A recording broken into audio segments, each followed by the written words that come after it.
Hello नमस्कार साथीहरु, तपाईहरुलाई फेरि पनि मेरो च्यानलमा स्वागत छ र म स्वागत गरौँ। आज चाहिँ म चाहिँ कन्टिन्युटी वायर टेस्टरको बारेमा चाहिँ केही जानकारी दिन गइरहेको छु। यो हामीले कसरी युज गर्न सकिन्छ। यो चाहिँ हामीले मार्केटमा सजिलैसँग 50 रुपैयाँमा पाउन सकिन्छ। यो चाहिँ मैले चाहिँ यो अलि महँगोमा किनेको हो।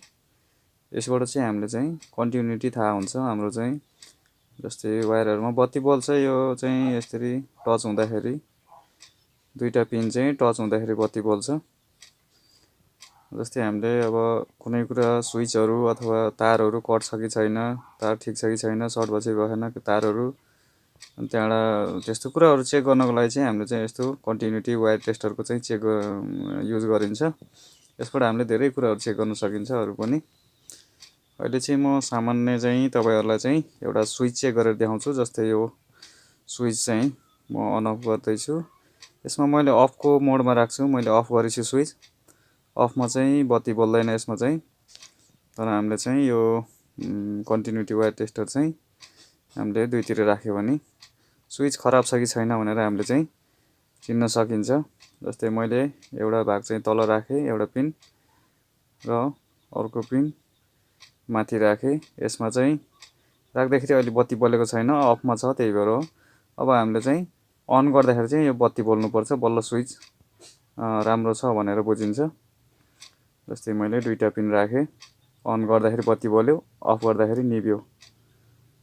अन गर्दाखेरि बत्ती बल्यो, अफ गर्दाखेरि निभ्यो। यसरी चाहिँ हामीले चाहिँ स्विच चाहिँ चेक गर्न सकिन्छ। स्विच चाहिँ ठीक छ कि छैन, बिग्रेको छ कि छैन भनेर। यो चाहिँ बिग्रेको छैन, यो राम्रो छ स्विच।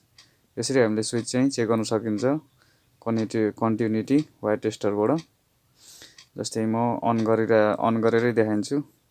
स्विच अन छ, अन गरेर अनि चेक गर्दाखेरि चाहिँ बत्ती बल्नु पर्छ। यसरी चाहिँ हामीले स्विच चेक गर्न सकिन्छ। अब म जस्तै अब अर्को चेक गरेर देखाउँछु। जस्तै अब एउटा कुनै तार लिन्छु, त्यो तारमा चाहिँ कन्टिन्युटी छ कि छैन त्यो पनि चेक गरेर देखाउने छु। जस्तै एउटा तारको चाहिँ एउटा भाग र एउटा टुप्पा र अर्को टुप्पाबाट यो चेक गर्ने हो। अब एकतिर बीचमा तार कट छ कि छैन, एकतिर एउटा पिन राख्ने र अर्कोतिर एउटा पिन राख्ने थाहा हुन्छ। अनि बत्ती बल्यो भने तार चाहिँ कनेक्सन ठीक छ, बीचमा कट छैन भन्ने कुरा बुझिन्छ। जस्तै यो तार चाहिँ तपाईले 10 मिटरै लामो सम्झिनुस्, चेक गर्न सकिन्छ। यो चाहिँ ठीक छ। यदि बत्ती बलेको छैन भने चाहिँ जस्तै यो 10 मिटर तार छ भने लामो, अब हामीले त एकै ठाउँमा जम्मा त गर्न सकिन्न। अब त्यो दुईटा पिन ल्याएर चाहिँ अगाडि चाहिँ दुईटा टुप्पोमा चाहिँ कनेक्सन गर्न सकिन्छ। बत्ती बलेपछि यो ठीक छ, तार बीचमा कट छैन भन्ने बुझिन्छ। जस्तै हामीले यस्तो, जस्तै मेरो यो चाहिँ यो उफरको चाहिँ तार हो। यसमा चाहिँ यो पनि हामीले चेक गर्न सकिन्छ, कुन चाहिँ तार कुनमा छ भनेर चेक गर्न सकिन्छ, बिग्रेको छ कि छैन भनेर। अब यो यसै पत्ता लाग्छ। म जस्तै एउटा पिन भित्र चाहिँ हालेर हेर्छु र अर्को चाहिँ अनि यता टच गर्छु, अनि जुन चाहिँमा बत्ती बल्छ त्यसको चाहिँ तार चाहिँ त्यो हुन्छ।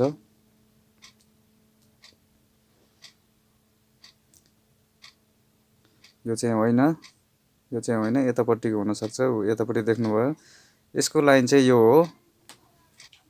तपाईहरुले देख्न सक्नुहुन्छ यसमा चाहिँ बत्ती बलेको छ, उतापट्टिको होइन, यसको कनेक्सन यतापट्टि छ। यदि दुईटैमा चाहिँ हामीले टच गर्दाखेरि चाहिँ बलेको थिएन भने चाहिँ यो तार बिग्रेको हुन्छ। जस्तै यो भएपछि उतापट्टिको देब्रेपट्टिको बल्नु पर्ने हुन्छ, दाहिनेपट्टिको पिनमा छिराउँदाखेरि।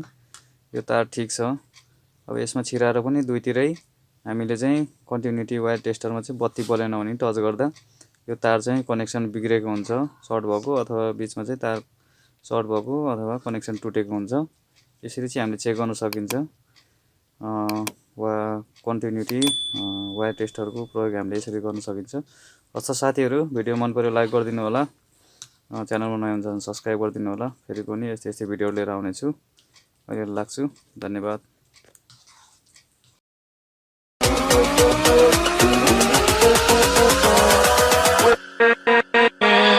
With